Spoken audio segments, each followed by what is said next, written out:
Okay.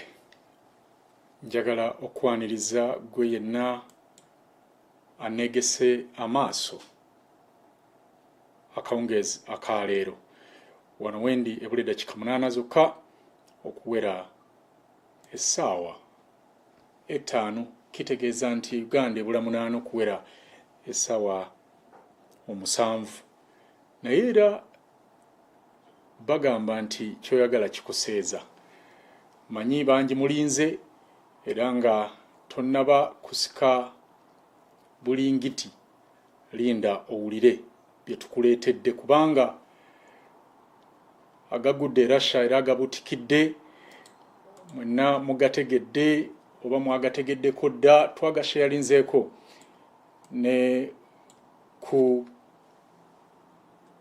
mikutu gyaffe egimu abasubscribinga naffe era ebibuuzo bingi ne bijja gyendi naddala ku nsonga eno nti ekyokuttibwa ku ono ddala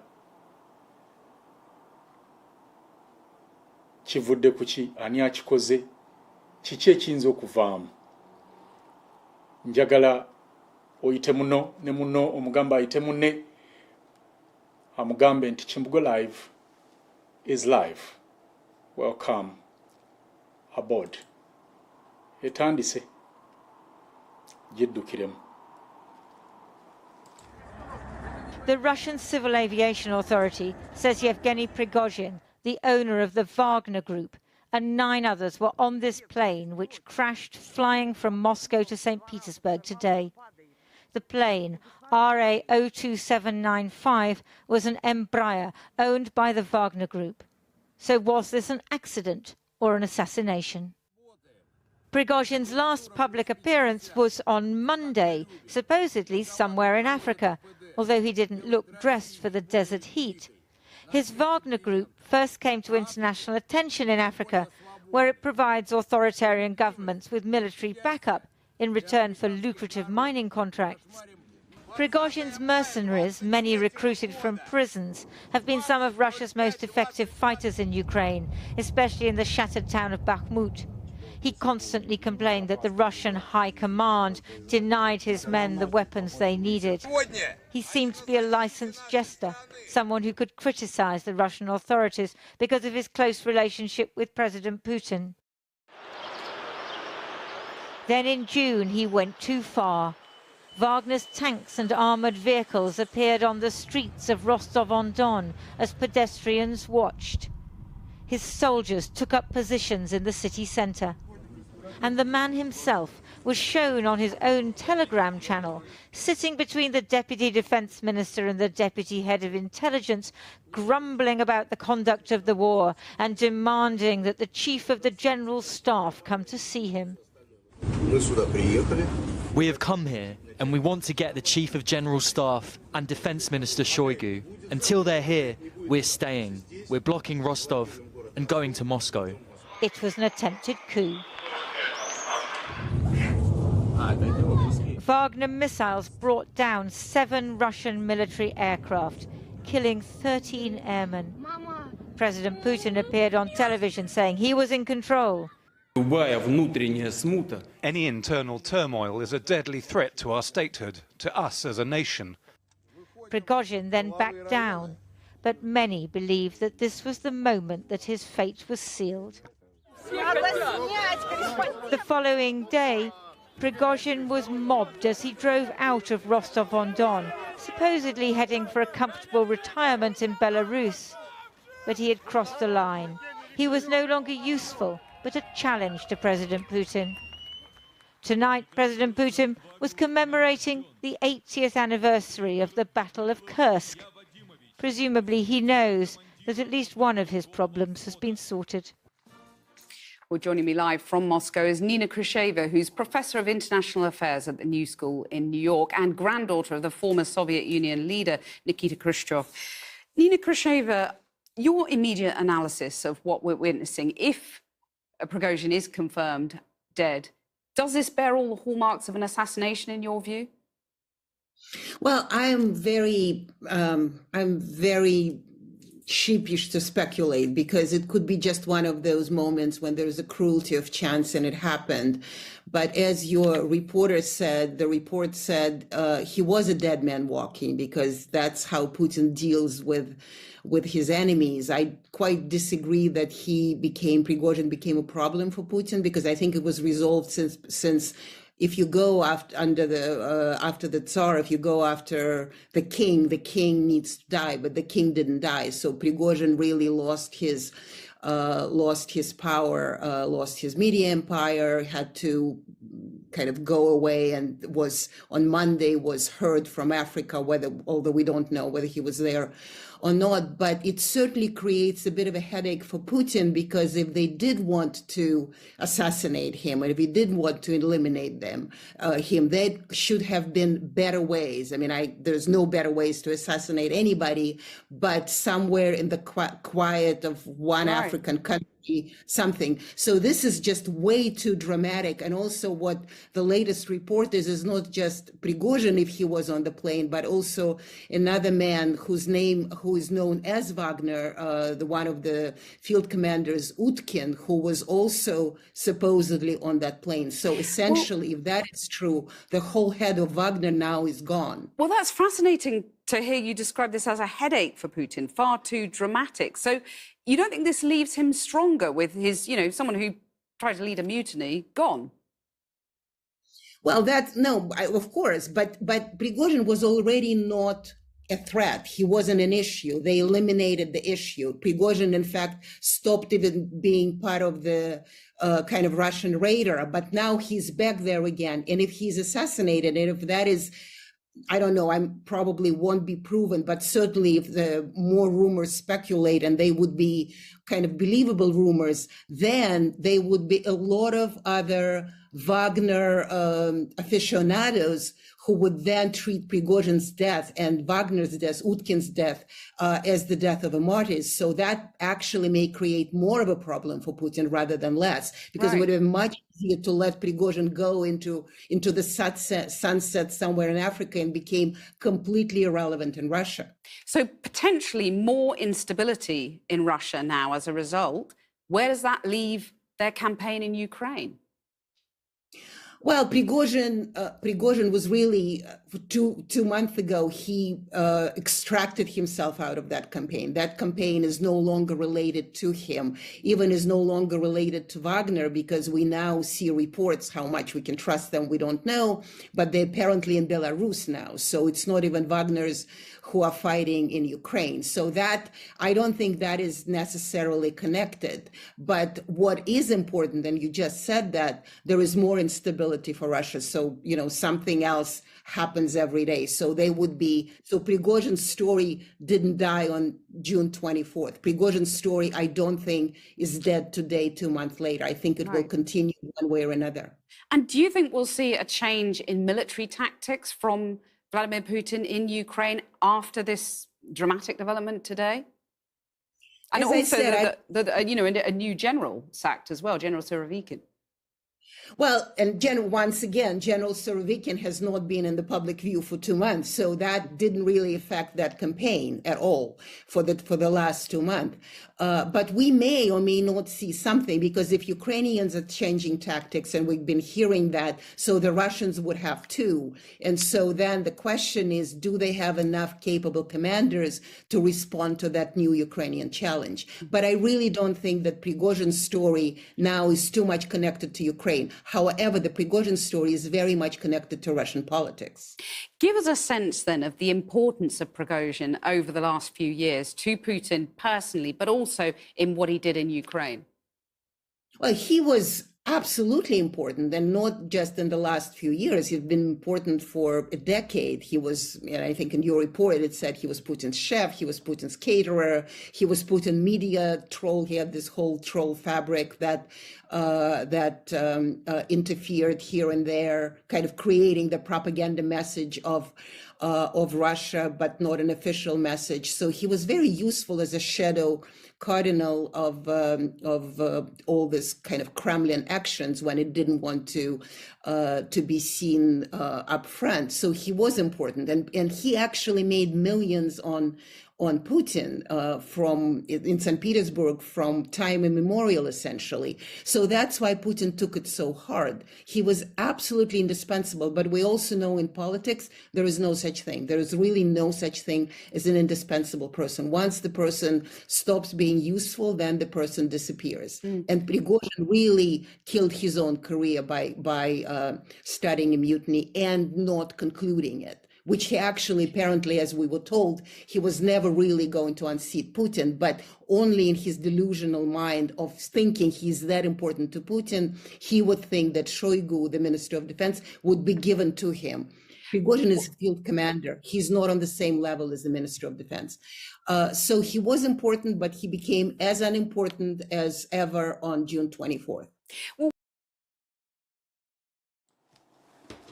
Okay. Ebigambo mubiwulidde era kyetukomekereza nakyo oba omukyalo oyo obwedda kyenninda tutandikiraawo. Mbadde njagala nnyo muwulire ekigambo ekyo ekimubuuziddwa nti olowooza ki ekiviiriddeko ono okuttibwa. Omukyalo oyo agezezaako awo okunnyonnyola nti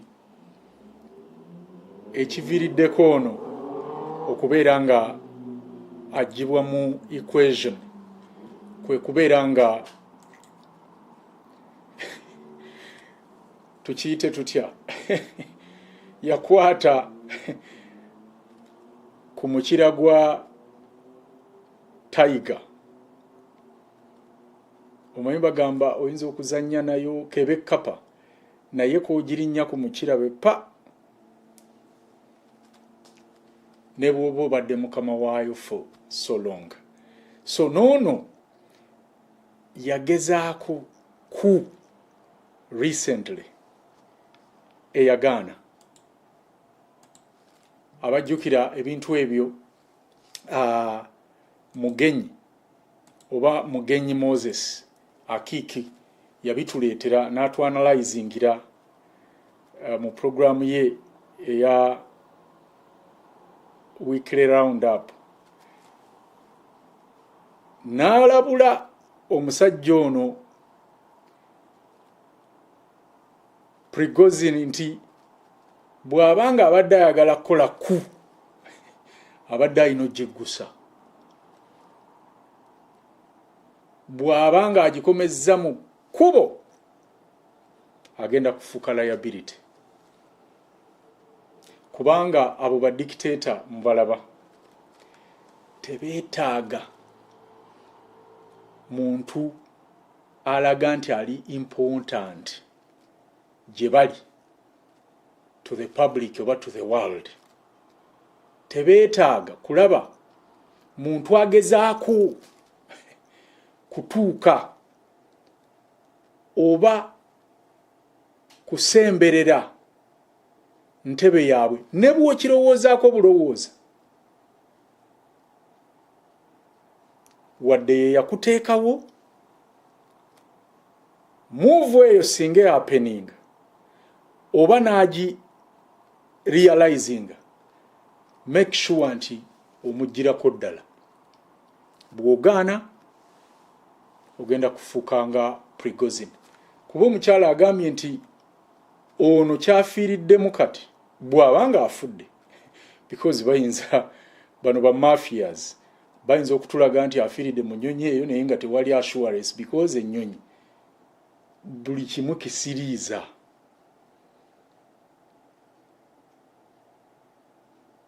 Mujjukire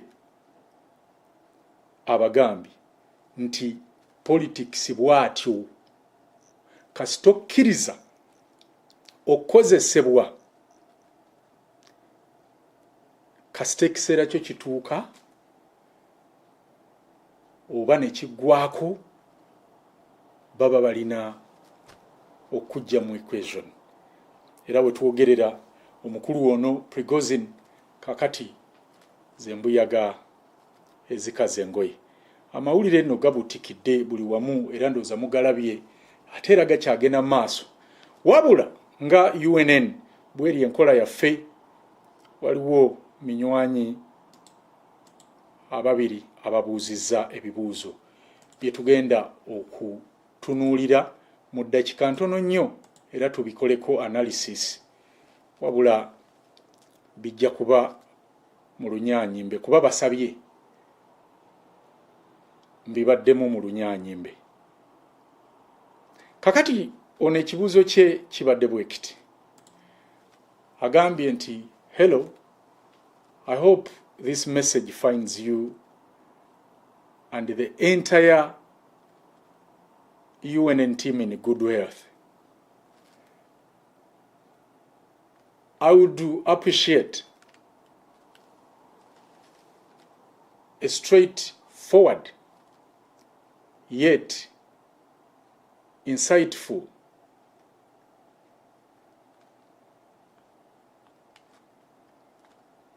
analysis about this tragedy oba kiyite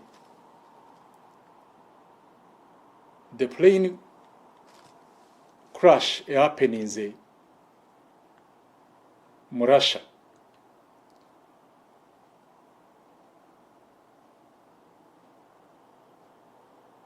Nefiiramu omukulu ono Prigozhin along with other 9 individuals. Era n'asaba nti, could you explore the potential scenario or scenarios behind the crash, identify potential culprits, and discuss the possible consequences that may raise or may arise. Your insights would be greatly appreciated. Thank you. Okay. Njagala okwebaza era nga bw'osabye ekibuuzo kyo tugenda kikola oba tugenda kiddamu bwe tuti.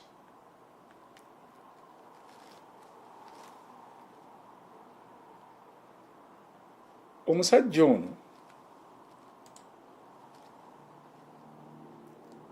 kyasabye tugenda kutunuulira scenarios oba possible scenarios. So bye tubagamba oba bye ngenda okubagamba, it's my opinion. N'olw'ensonga eyo saagala naawe obikozese, wabula ojja kubinoonyerezaako olabe oba ddala bye bituufu. So this gentleman, the late now, Yevgeny Prigozhin, a prominent figure known as the Wagner boss, due to his alleged ties to the private military company called Wagner, has been tragically killed in a plane crash in Russia today. Alongside him, 9 other individuals aboard or on board also lost their lives. This incident has raised immediate suspensions and triggered speculations about foul play, given Prigozhin's controversial history and the secretive nature of his operations. Now, we are going to look at the possible scenarios in 3 bits. 1, accidental crash. The most straightforward explanation could be an unfortunate accident. However, the sudden nature of the crash and Prigozhin's high-profile status have led to skepticism about the plausibility of this scenario. Number 2, assassination plot. Given Prigozhin's connections to Wagner and his alleged involvement in various political and military operations, the possibility of an assassination plot cannot be ruled out. His association with paramilitary groups and his role in Russia's political landscape may have made him a target for rivals or enemies. Number 3, internal power struggles. Prigozhin's influence and business interests could have led to internal power struggles within his circles. The crash might be linked to rival factions seeking to gain control over his enterprises, or to eliminate a perceived threat.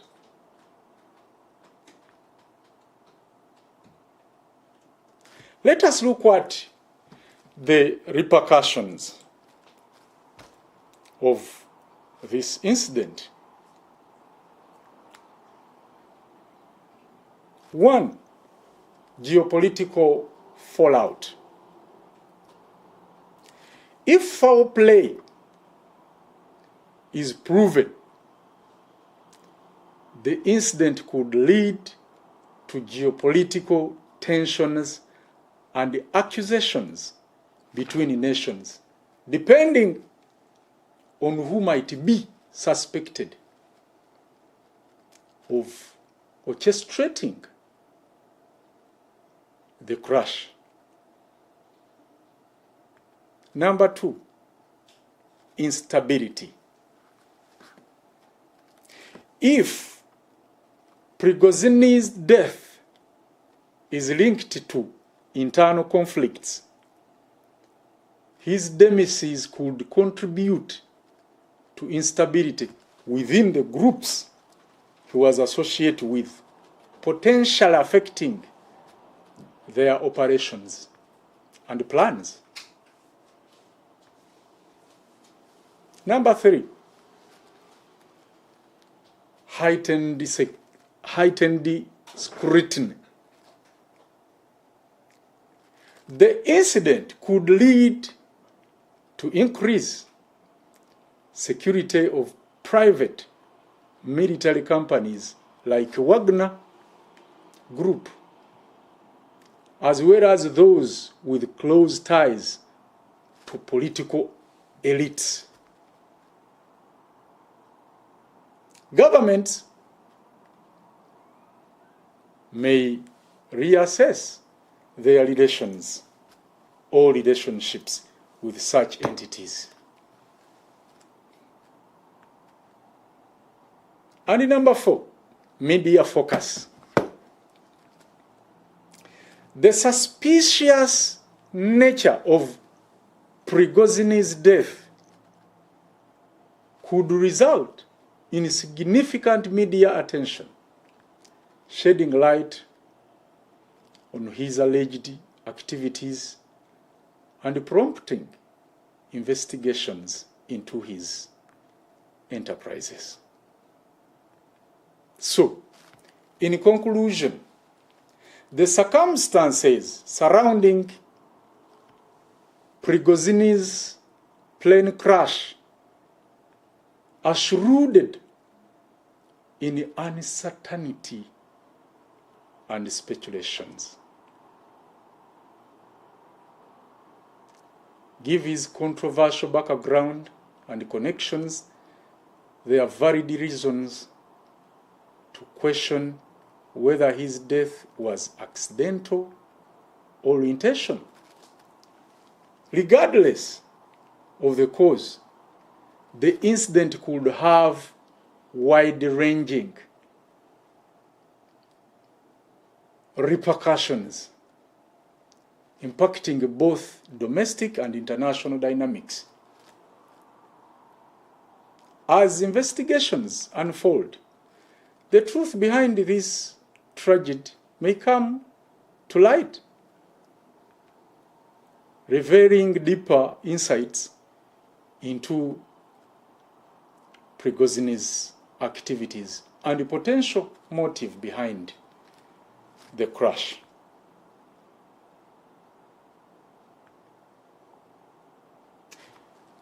Another simple question came from another viewer. In fact, he might be the same person, because he said, again, Prince, could you please provide an analysis connecting the recent tragic incident involving the death of Prigozhin, the leader of the Wagner Group, in a plane crash, to the group's purported plans of freeing Africa? I'm interested in understanding any potential links or implications between these events. Thank you. Now, onalabika kino akijje ku mutwe gw'amawulire guno, because yesterday Nile Post yafulumiza article era nga source yaayo ya BBC,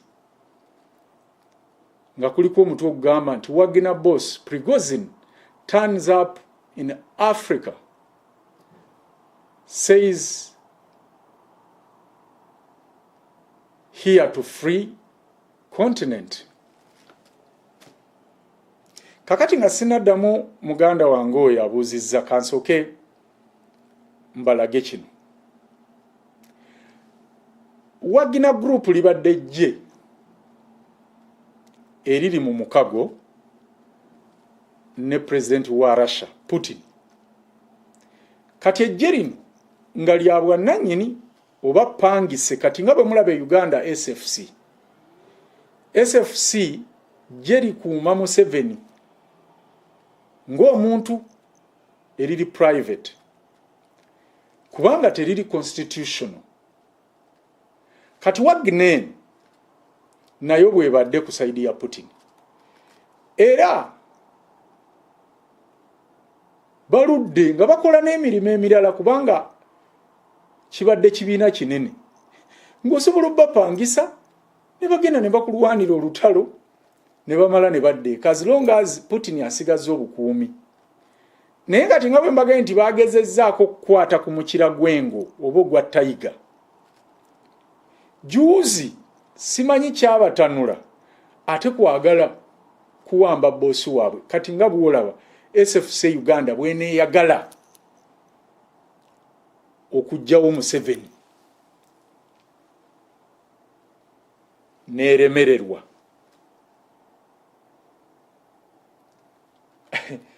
However, muzeemu ne muteesa ne mutuula ne muwogera ne Museveni, aba takyasobola kuddayo kuba trustinga, kubanga mwena kye mugezezzaako okukola. Bano nno bo ng'oggyeko naye ndowooza n'aba SFC balwana ebweru, babadde bakola entalo oba balwana entalo ebweru. Era lwaki omutwe guno gwayogeddwa ebigenda maaso Niger oba Niger, abakulu bano babadde bawera nkolokooto okulwana okulaba nga Abafaransa n'Abamerika bafuluma Niger. Era kino simanyi we kirese Niger. Kakati gwagatta dots osobola okutandika okugatta kuba bano ebyokulwanyisa bibadde bimaze okutuuka era ekifaananyi ekyo kye mulaba baakikubye omukulu oyo kati omugenzi ng'ali Niger. Era bino bye yayogedde bye mulaba bakootinze yabadde Niger.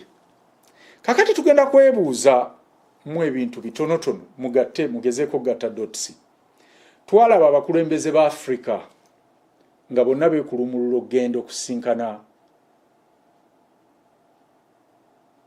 Vladimir Putin recently. Naye abamu bwe baakomawo ebirabo bye yabawa nga gwe bwe banaakuwa ekirabo ndi mune weebale kunkyalira nkuguliddeyo akasaawa kaakano.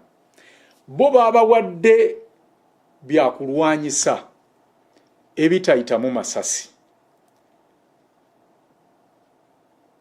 Naye gw'olowooza abantu bano bagenda kukola ki?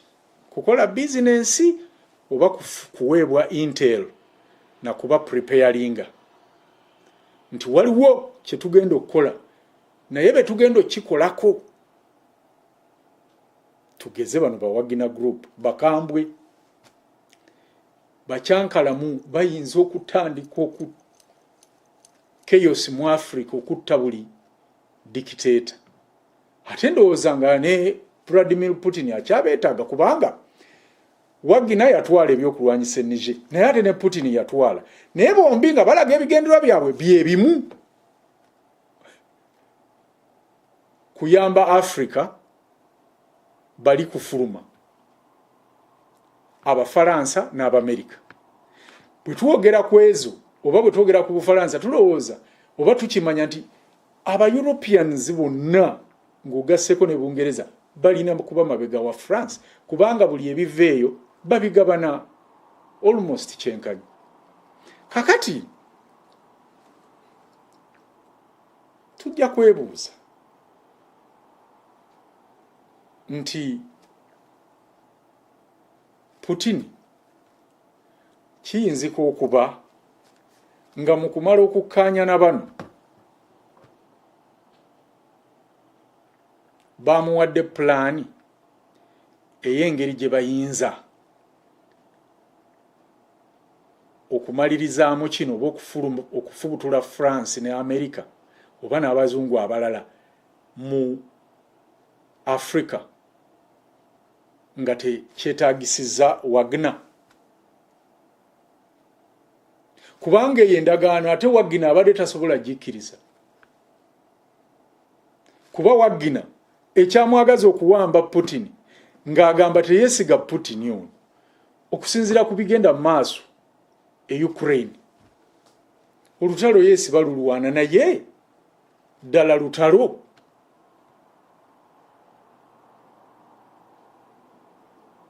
Oba balina kye bakkaanyaako nga Putin yakkaanya n'abazungu bano nti okke tuteekewo embeera naye taliimu kutta bantu bangi eyinza okumpa omwagaanya okulaga Abafirika oba ba dictator ba Africa kuba naye dictator nti tulina embiranyi wakati waffe so that bakkirize bajje eno babajjeko bye mujjayo bampe then tutule ku mmeeza tugabane. Ng'olutalo lwa Ukraine kaali kanyeebwa kuba na bano olwabayita olwawulira nti abazungu bali mu kulwanagana na Putin kati katugende wa Putin naye tebereza bano beba lera bidikiteta bya Africa mulowooza byabeebuuzaako kugende wa Putin. Sebo byo biwanyisiganya bituwanyisa sebo ndi kakati bitujje kubali kakati ate bituzze ku mulala. Ekintu ono Wagner kyabadde tasobola kukkiriza ate nga ne Putin akimanyi kubanga already Wagner group yali oba yabadde etandise okwemulugunya ku lutalo lwa Ukraine ne Russia era kye yayagalira omuwambira kubanga mutunulira olutalo olwo olutalo ebbanga eryo lyonna lye lumaze bababuulirayo ennamba y'abantu abafa e Ukraine. Mumanye ekintu kye bayita olutalo. Munoonyereze eza Vietnam, munoonyereze eza Libya gye baalaga, munoonyereze eza Iraq. Era luno lwokka Rwanda bagamba mu nnaku 3 abantu almost 500,000 baali bamaze mu nnaku 3 500,000 people baali bamaze okufa. Kakati ye Ukraine bafa ddi balwana n'olaba bakubye ebizimbe naye tebakugiramu bantu kuba kati Ukraine kusinzira ku population yaabwe baali badde bagwawo dda ng'ensi yazikirira dda kwezo mass destructive weapons tulaba. So tulina kati kulinda Wagner group egenda kuzinga buzinzi mikono nga bosi waabwe avuddewo oba banakola revenge retaliation. Amaaso ku lutimbe kano kaali bakatandika butandisi nkugambye ono bagenze omujjawo ng'ebyombo byatuuse dda ku lukalu lwa Africa. Nabasunirako wano katono nti either ne mu Uganda batuuse oba they were on their way. So mwalabye president wa Kenya nga ali mu kayumba aka bullet proof mwatambulira ne mulaba ne Museveni mulundi ogwatusookedde ddala nga mu kayumba ako mwatambulira. Si kayumba ako kokka bakali ku mmotoka ne waayimirira okwogera nga kye kimu kubamba gaye bano baadde bava wa Putin ate Putin yabagamba bano how crazy they are. Kati plan ya assassinating bano omukulu ono bweba yaliwo bano abafirika ba president ba dictator ba Africa be baji confirming naye ne babuuza ndowooza their safety n'abaga nti njabbawa kwe kubawa ebyokulwanyisa ebyo bye twalabye juzi nga Museveni ne Ruto benanise. Sina bukakafu oba waliwo abalala be baawadde obuyumba obwo naye era tujja bimanya wano ku UNN tusoka kwekkaanya ne tubaleetera. Kakati okuddamu mu ganda waffe eyabuuzizza ekibuuzo kino nti kakwate ki Wagner keerina oba kebadde erina n'amawanga ga Africa naddala mu kino kye baayiseko nti they are going to free Africa oba free the continent. So the Wagner group's alleged plan to free Africa have been a subject of speculation and concern with international circles. The private military company Wagner group, often linked to Prigozhin due to his suspected ties, has been associated with various military operations, some of which have taken place in Africa or African countries. However, the exact nature and purpose of the operations remain largely shrouded in secrecy.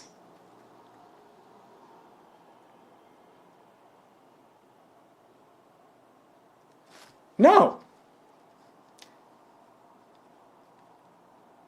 the tragic plane crash involving Prigozhin raises questions about how it might impact Wagner Group's activity and alleged plans for Africa. Let me put this in 5 contexts, or contexts. 1, disruption of leadership. Prigozhin, often considered a key figure behind Wagner's operations, played a significant role in the group's activities. His death could potentially disrupt the leadership and the direction of the organization, affecting its ability to execute its plans, if they indeed involve Africa. Number 2, uncertainty in operations. The circumstances surrounding Prigozhin's death could potentially create uncertainty within Wagner Group's or Wagner Group's ranks. If the group had intentions related to Africa, his absence might impact their decision-making and strategies. Still works in favor of the whites.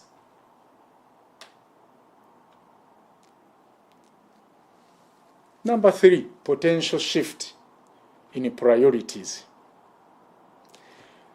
The loss of a prominent figure like Prigozhin might prompt Wagner Group to realizes or to reassess its priorities and strategies, which could include a reevaluation of their involvement or plans in Africa. Number 4, impact of local dynamics. If Wagner Group had any ongoing operations or plans in African countries, the loss of key personnel could potentially affect the dynamics of those operations. This might have both positive and negative implications for the local regions, depending on the nature of Wagner's involvement.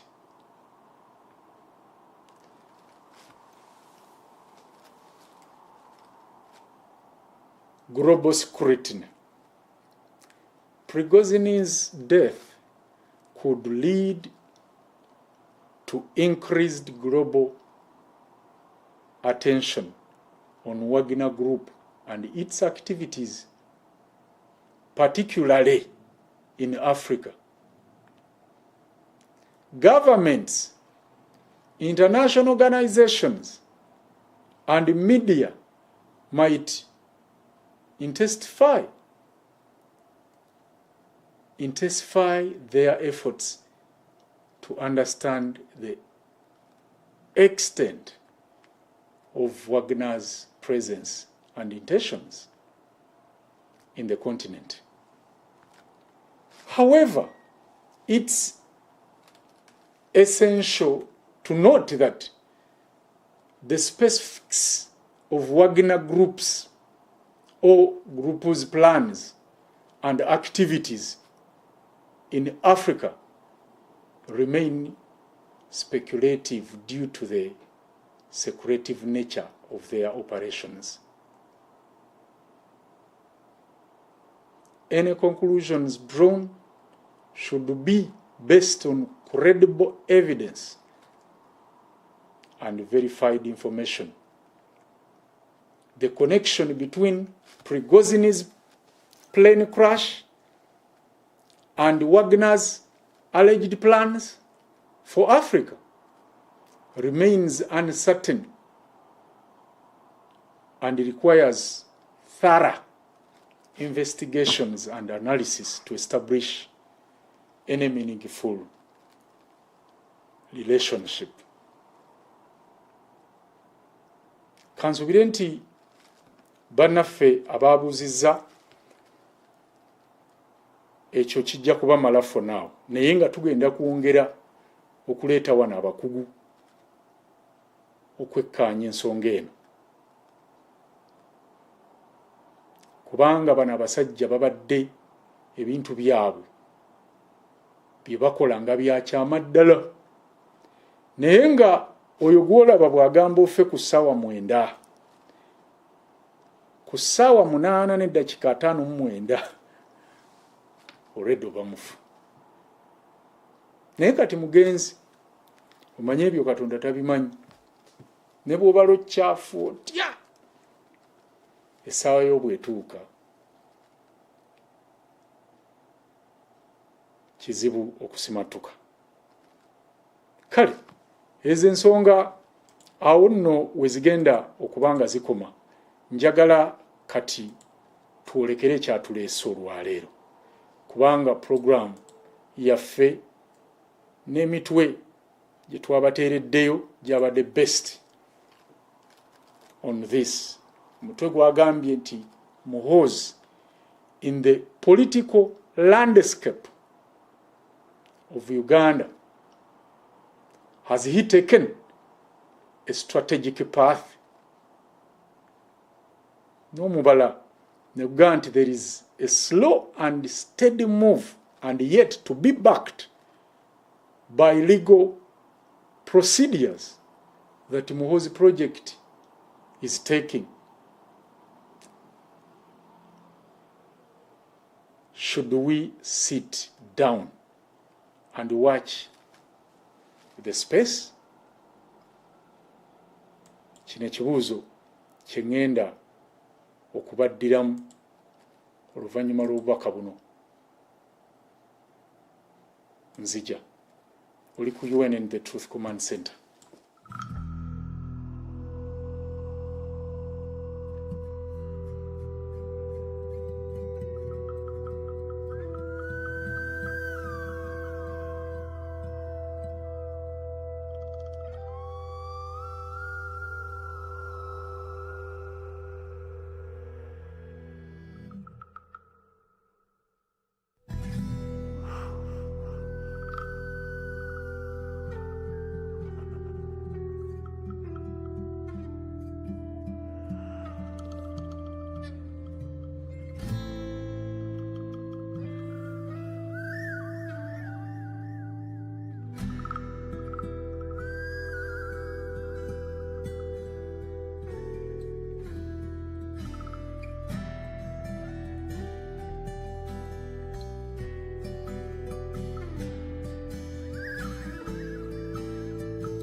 Just imagine waking up in the morning and you don't have to travel miles away to Kampala to seek treatment, to compete for job opportunities and basic necessities, when everything can be provided and delivered in your nation state.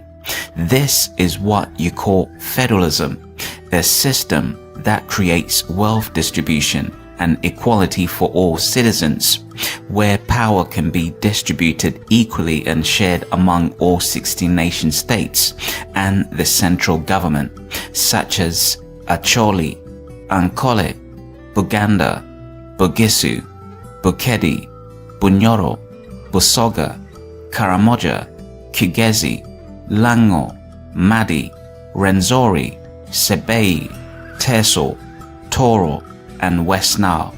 Every nation state will be responsible for its own resources and their infrastructural development. This is an opportunity for each and every Ugandan to let their voices heard. Participate now in the General Assembly so we can draft a new constitution to restore the federal system of governance by registering and learning more about federalism at www.ufcc.uk.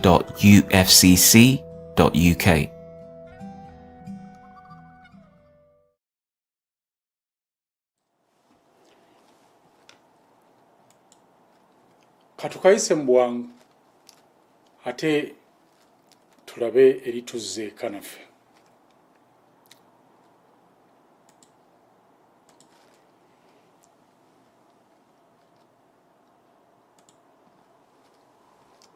Muhoozi Kainerugaba has become a phenomenon on a militarily controlled Ugandan political landscape, where only he and his father, Tebuhaburwa Museveni, are unlimitedly accessing the population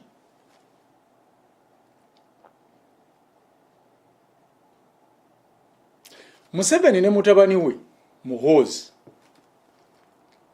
be bafuuse bannampala mu byobufuzi bya Uganda. Be bokka abalina obuyinza okutuukirira bannayuganda nga tewali abakuba ku mukono era nga tewali abawakanya.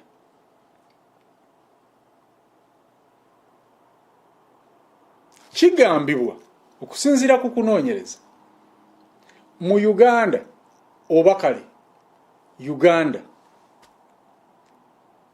ly'eggwanga lyokka eritambulira ku nkola ey'ebibiina by'obufuzi, naye bannabibiina bya bufuzi abalala nga bo tebalina mwaganya gutuukirira bantu okujjako ekibiina kimu ekyenRM kyekiina access eyo. Ekyewuunyisa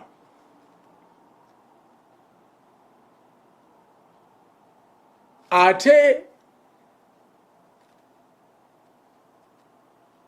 na bano abazannya nakyo oba abali nakyo mu kifo kye bandifubye okwogera ku bikwata ku ggwanga lyonna, oba oliawo nga bafunye omukisa ogufuluma ebweru. Mwana wattu bafa ku bya party structures zaabwe era ne baba beegugunga bambala kala za pate zaabwe era n'ennyimba bayimba nnyimba za pate zaabwe. You can imagine. Kakati mbuulira NRM bweba efunvubidde ku pate structures zaayo ng'ekibiina ate n'abagivuganya nabo ne bafunvubira ku bubiina bwabwe obutasobola na kuweebwa chance mu ggwanga Uganda kufuguma bwe bufuluma ebweru gye bufugumira nabwo ate buwaana bibiina byabwo. Kakati mbulira Uganda yo eba esigadde ku lwani. Bwebanga Uganda ekolwa bannayuganda gwandaba yeggwe oli ku lwani, kitegeeza oli ku lulwo. Kubanga ba ordinary Ugandans mu buli kimu ekiri related to politics mu Uganda balekeddwa bali. Muli ku lwani, muli ku lwammwe. Mulabye ebyetuuse ku Wagner group nyini waayo Kaput si abadde avuddeyo soliro okugamba nti is going to free Africa. Kakati bw'aba buli avaayo okulwanirira gw'omuddugavu akolebwa ng'ono bw'akoleddwa, olowooza si kye kiseera okusitukiramu ggwe wennyini oba ffe kennyini okwenunula?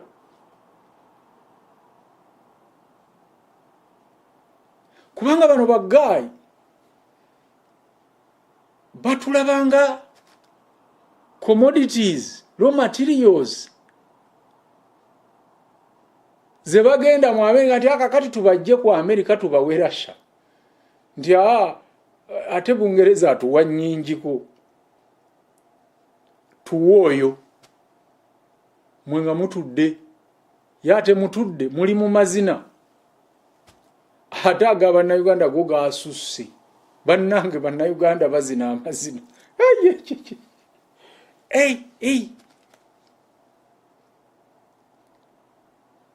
Although Uganda is a multi-party dispensation, leaders of the opposition are traditionally not allowed freedom to express their views before crowds,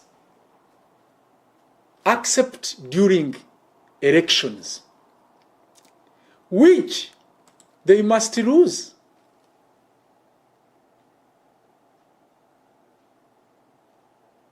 We tusobola okulabira bannabyabufuzi nga boogera ensonga mu budde bwa kulonda bwokka, ate era nga tebasobola kuyitamu. Nga ababiri bano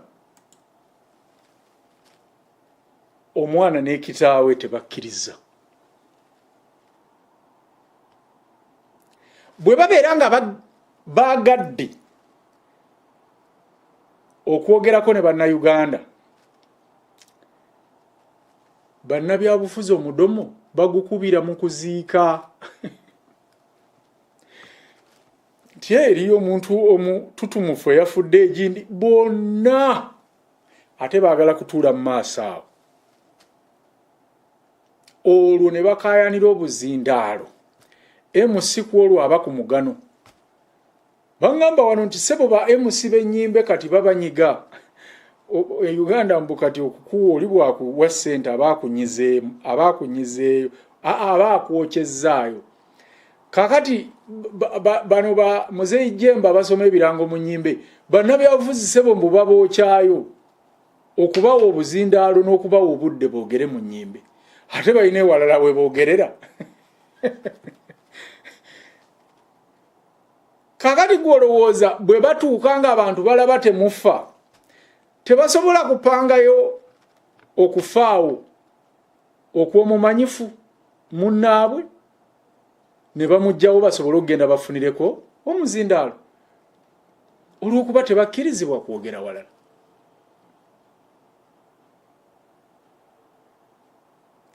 Uganda eringa eggwanga oba erabika eggwanga ery'abannayuganda, naye mu butuufu bw'ebigambo eggwanga lino lya famire ya Museveni lya registering nga limited company by guarantee.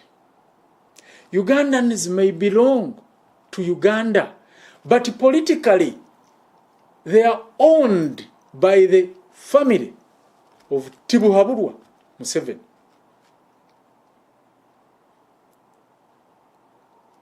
Abantu basiigibwa ekifaananyi nti balina eddembe ly'ebyobufuzi, naye si bwe kiri. All the same, the people are given the impression that they have the political freedom.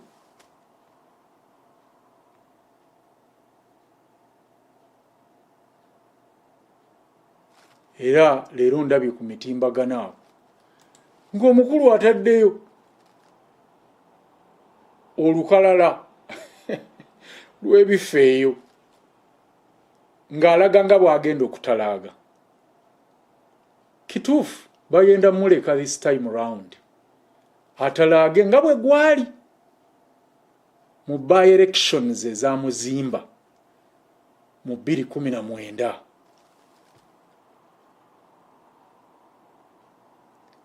Olwo abasiigire ekifaananyi oba bannayuganda basiigibwe ekifaananyi nti ku luno Bobi Wine yenna anaamweŋŋanga awedde akalulu akamaze. But they miss one thing. Ba returning officer Bobi Wine yabaddeyo gye babalondera. Era ne gazeti eyabalanga alinako kopi.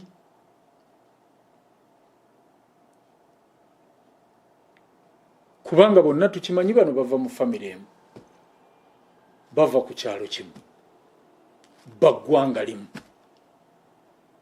bako ba Luganda na ba mikwano.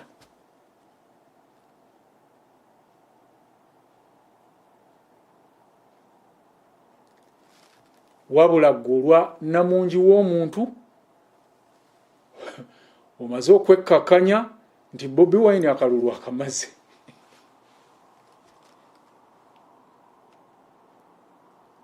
Bannayuganda bonna awamu bafuuse politically undeveloped. Okuva mu 1966 Bote we yagirawo constitution ya Uganda ng'alumba olubiri olwe yali president mu kiseera ekyo Edward Luwangula Muteesa. Ng'ogyeko political underdevelopment gwoba bwadolooza nti kyekyokka ate era waliwo ne economic underdevelopment. Kakati wano Museveni ne famire ye we batadde bannayuganda okumala emyaka kati 38. Obote yatandika political underdevelopment. Kakati ono ye bwe yajja n'ayongerako bwongezi economic underdevelopment. Ne kabanga kaweddemu. It is true that Ugandans have not become collectively politically developed, all literate since independence. Political underdevelopment and political illiteracy have risen supersonically across all social strata during the last 38 years of Museveni. The non-Ugandan. Bino byombi kwolina okugatta ate agateekateeka okugeza erirwanyisa obutujju bireetedde bangi okusalawo okusirika ate abalala okweriiramu kebalidde ne bakyusa enjogera wamu n'okuteeka okutya mu bannayuganda.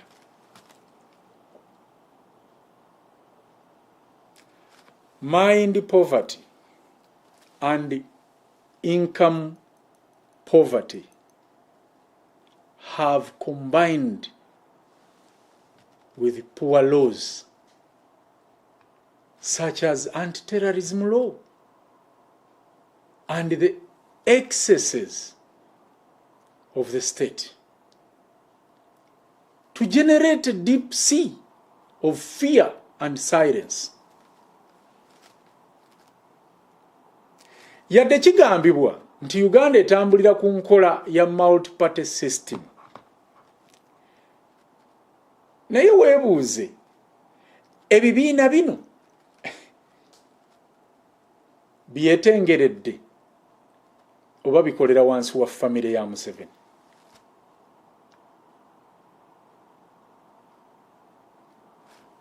Although the impression persists that Uganda is a multi-party country with political organizations such as NRM, DP, UPSF, DC, and UP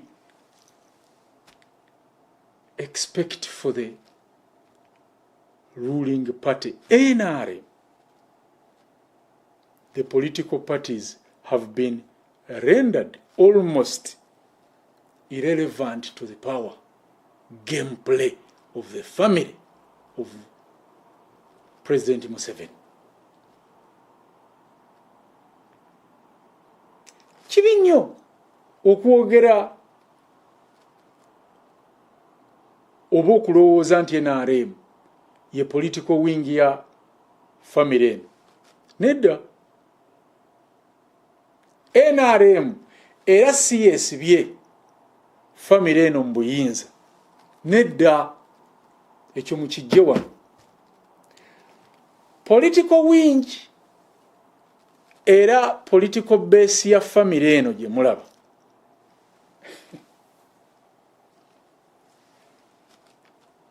Kakundi k'abagwira abatuusi from Rwanda akerimbise mu linnya lya UPDF. Ekyo kigambe buli akuli okumpi.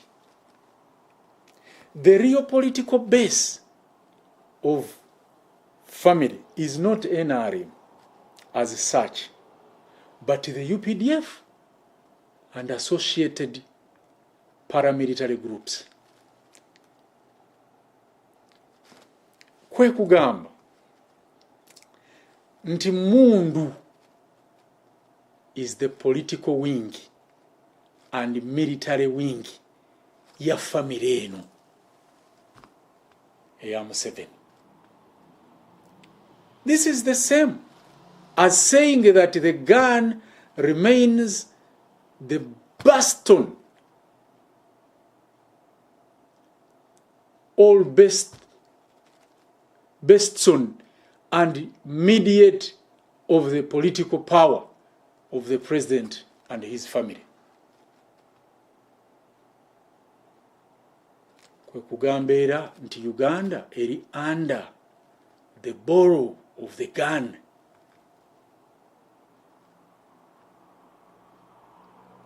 Museveni ono agenza ayolesa mutabani we eri ensi yonna.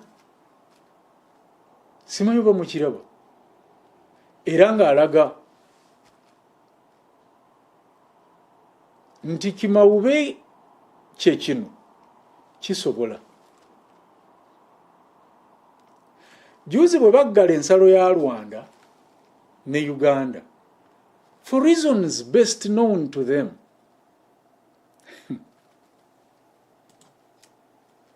kyekyaliyo. Mbongo mutabaganya naye nga ddala mukkiriza nti kyekitabaganya oba Andrew Mwenda.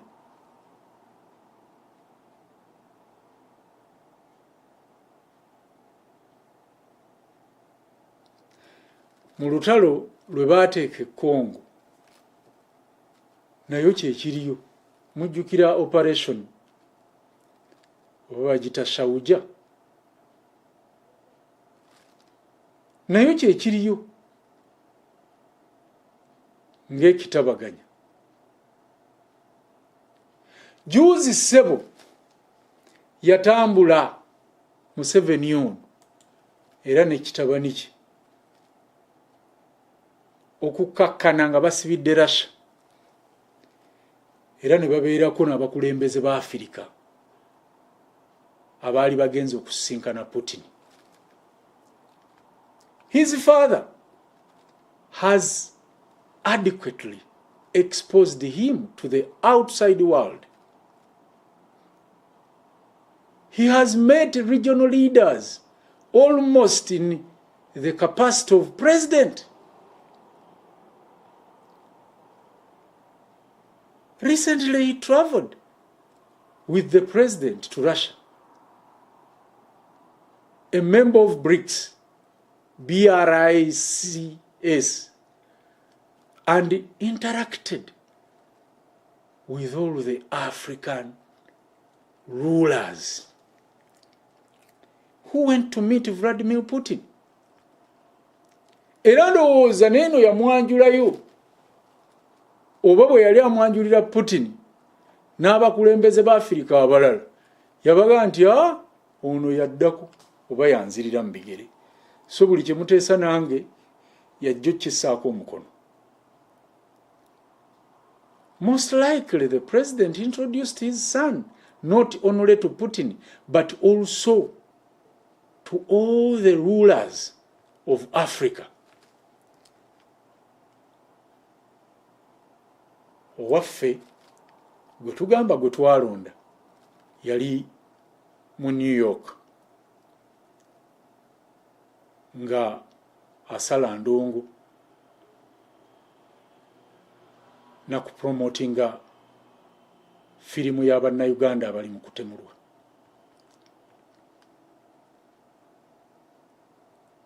Bano nga tebannaba kugenda Russia, Muhoozi yali amaze okuvaayo n'alaga nga bw'awagira Russia. Mu lutalo lwabwe ne Ukraine abajjukira obulungi oba mubijjukira ebyo oba mwabyerabira, yavaayo n'atweeting nga bw'awagira Russia mu lutalo olwo. Oba ng'agiwagiranga ani? Even before he traveled to Russia with his father, Muhoozi Kainerugaba had publicly expressed his support for Russia in the conflict it is engaged in with Ukraine.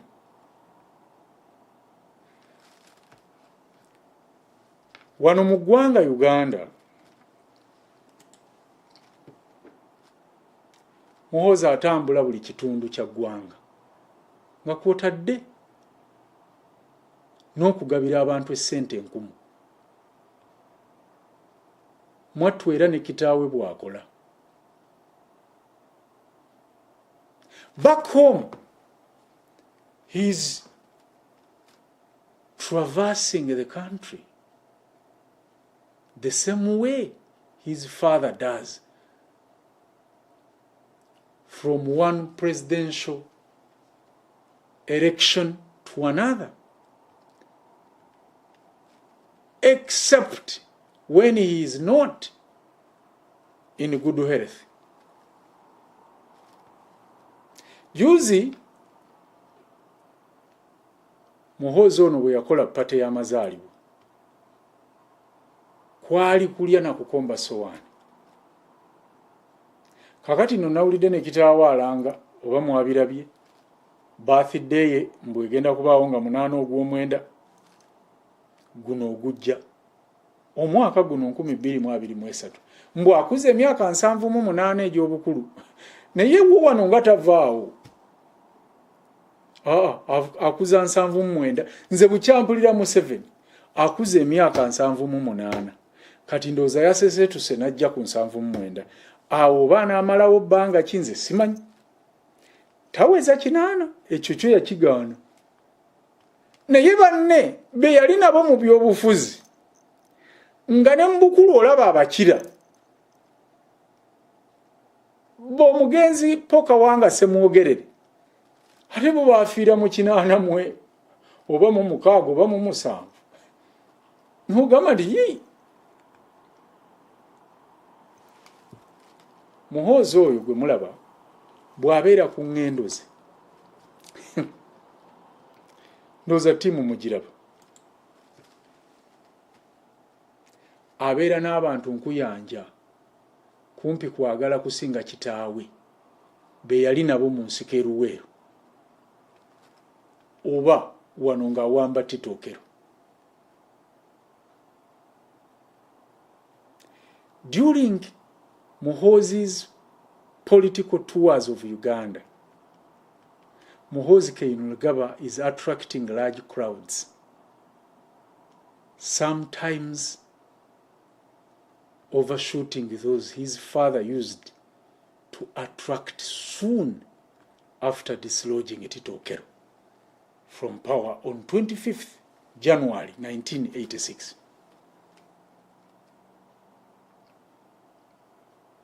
Kambabuulire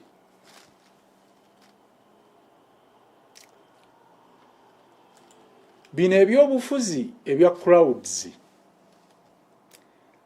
birabika nnyo mu budde bw'okunoonya akalulu. Mukimanyi abajjukira akalulu akawedde 2021 ke twayiwawo omubiri gwaffe ffenna, naye weewuunya nga crowds zino ate tezibeera reflected mu kulonda. The politics of crowds is often exhibited during political elections contests. However, it does not always follow that the bigger the crowds, the bigger the popularity of those involved. Sometimes smaller crowds have produced successful candidates. Kakati kino kitegeeza ki gwandaba mu Uganda? Kubanga era mujja kulaba Kyagulanyi ng'atalaaga, mulabe crowds. The same people abo boolaba oyo baayogerera mu Muhoozi era be bajja okujja nga Kyagulanyi ayogera. Teriiyo bantu bagenda kuzaalibwa mu kitundu ekyo balala. Kyovula njagadde mbalage kubanga crowds zino could mean many things. Ekisooka, abo abaddukira ku bannabyabufuzi abasinga si balonzi. Many in the crowds are not registered voters. Number two, if the majority of the vote, or if the majority of them vote, the results are twisted to produce a desired candidate. Abasinga bwe babeera balonzi nga baddala, kitegeeza akalulu kakwatibwamu. Ekyokusatu, crowds don't matter in elections. Era temulabamu abantu ne mukyamuka mwena ddala bali mu kalulu ka 2021. Nze mbagambye ekibaŋŋambisa bino, wuuna awanise ekipande gy'agenda okutalaaga. Crowds tezibalimba. Mu kalulu ka Uganda tezirina kyezitegeeza. Numbers tezirina kyezitegeeza. Ekyokuna, ensimbi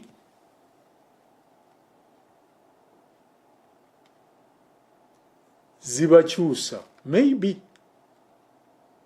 oba ensimbi ze zisalawo ani awangula. Money has critically or has a critical role to play in who wins. And number 5,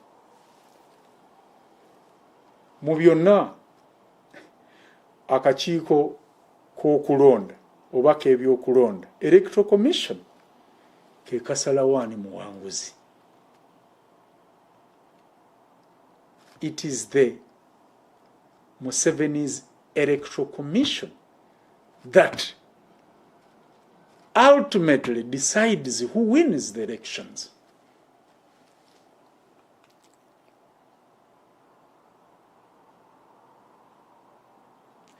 kakati nno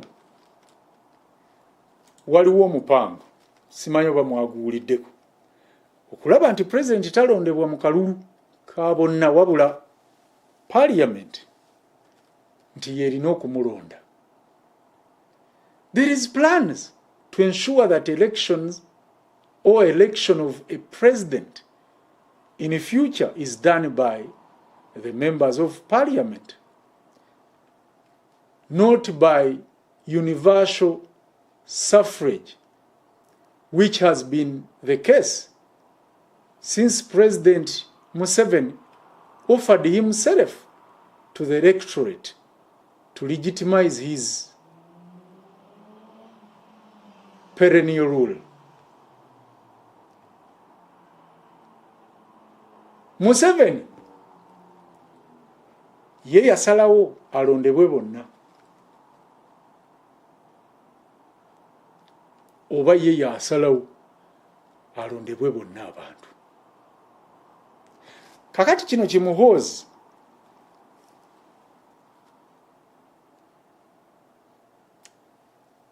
oba kyemulaba Muhoozi akola kati okutalaaga eggwanga tanoonya popularity vote nga mmwe abamu bwe mulowooza naye agenda asisinkana abantu abenkanamu abanene, people who matters, asobole okumanyikwa oba okumanyika okusingawo bw'abadde kubanga abadde very unknown. Therefore, General Muhoozi nga bwe bamuyita wadde nze simanyi yajja kya General is not seeking popularity for votes. No. Awo we mugwira akabonero mmwe bannayuganda abaagala ogenda mu byobufuzi. Muhoozi tanoonya popularity era mpulira nnyo Nambooze ng'akyogera hajje tumulage. Muhoozi talina kyano mu kugenda eyo tali mu kusaba kalulwa wabula baagadde ab'eggulu nga bw'oyogera Muhoozi babe nga bamumanyi. Ab'e Kabaale, Abaaluwa, Ababuusiya, ab'e Bunyoro nga bw'oyogera Muhoozi babe nga bamumanyi. Bano kye bakola ababadde batakimanyi mu kitegeere. Ono ayitamu buyisi. He is just meeting the people to be known beyond the army and his family. Because Muhoozi abadde amanyikiddwa ba mu nju yaabwe na mu magye. Juzi bwe yali mu Teso yawerekerwako Amongi. Kyali kyeraga bwerazi lwatu nti Muhoozi asobole oba kyali kyeraga balage nti Muhoozi asobola era ali popular ne bwatabeera na magye. The huge crowds like the recent one in Teso where he was accompanied by the Speaker of Parliament, a monk, are achieving the desired results that the Muhoozi is or can be as popular as his father in the absence of contrasting political forces. Era ndowooza abagoberera mwalaba omusimbi gwe yayiwa mu Teso. Muhoozi munnamagye ayingidde ebyobufuzi ate eno ng'alaga nti wa NRM. Muhoozi Kainerugaba is a serving soldier of Uganda People's Defence Forces, UPDF, who has ventured, obviously with the approval of his father, into the mark word of politics, while also still ticking as a member of the NRM. Kakati tuwulira NRM ya Museveni ne NRM ya Muhoozi. Kino era kye kimu ekyaliwo ne mu budde bwa Obote 2. Kitange yaŋŋamba nti baalina UPC Konko ne UPC enjabulukufu.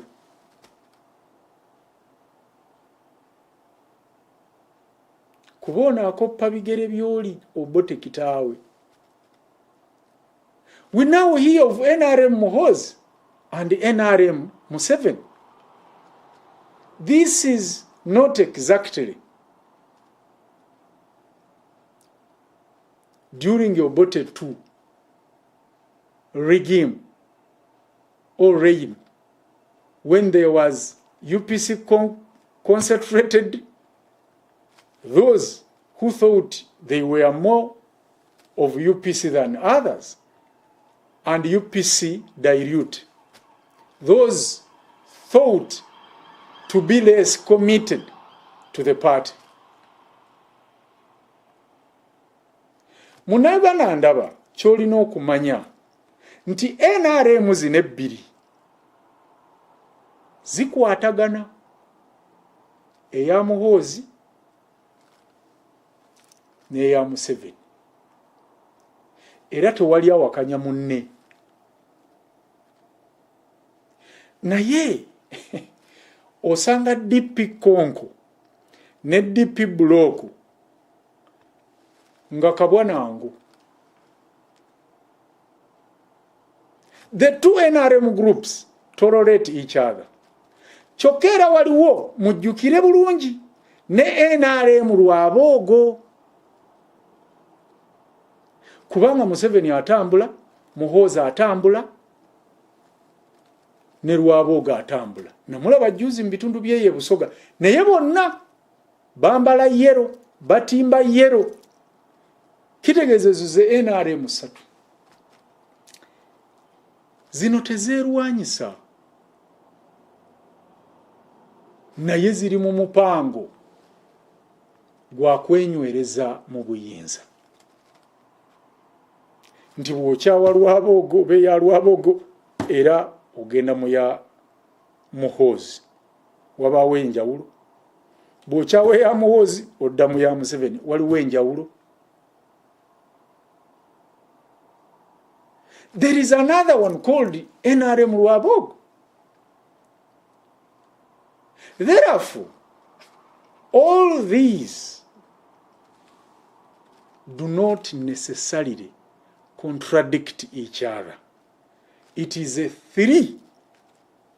prolonged strategy to keep power within the family of President Museveni.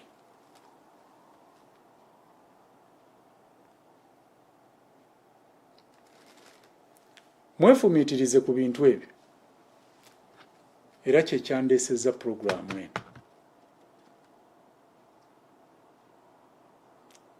Kubanga mbalekeddeyo NRM 4.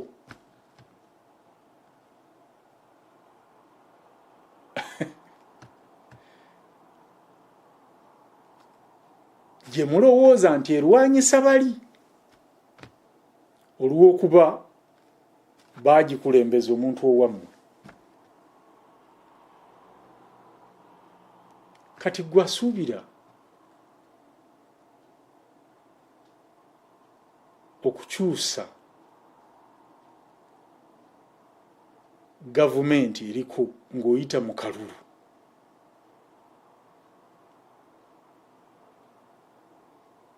Oba toliiko ekikyamu?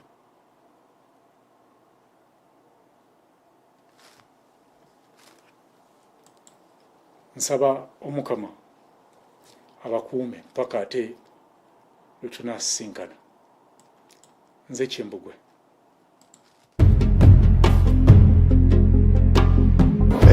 over 85% of Ugandans supported the federal system of governance.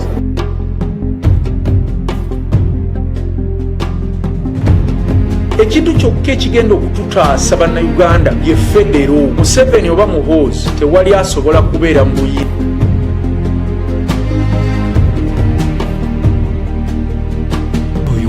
Museveni yennyini Museveni ayagala kutta era kye namugambye wano timwagala okutta famire yange. Nabwekityo nkugamba nti abagezi tuli bangi nnyo tubulako atukuŋŋaanyiza awamu ku lw'eggwanga Uganda okusobola okusituka n'okuba nti limirirawo ku lwalyo mu ntegeera. If you hear a Muganda talk fenga Baganda, you know he's an enemy of Baganda. Number one, we shall crush those enemies as we have done in the past.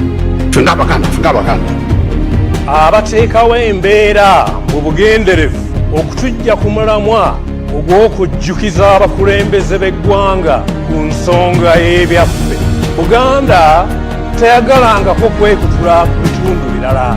Wano wokka mu Buganda amateeka gonna gakola ku ttaka wano we ganyigiriza. Awalala ebweru wanatwe ebintu bitambula bulala.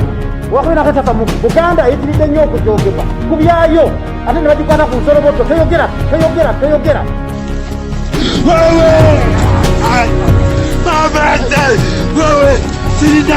Sirina, njakusoma.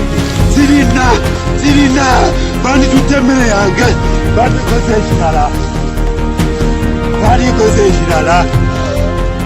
Cash. So if they could be, and this slows down the pace because we must have cash to pay. Police has a right to shoot you and kill you, and you'll die for jail for not doing it at your own risk. Ogu mwana kejanga ngalo. Group ya chagwa yintero ninja kujimaraho. You just wait. Awakanyonkorra hansi. Yingo mukaruko yegura oye. Awakanyonkorra hansi. Ayagala kukola ki? Sekusaawo mutabani we obwo si bwakabaka tutusizza kuwa president emirundi kati musanvu.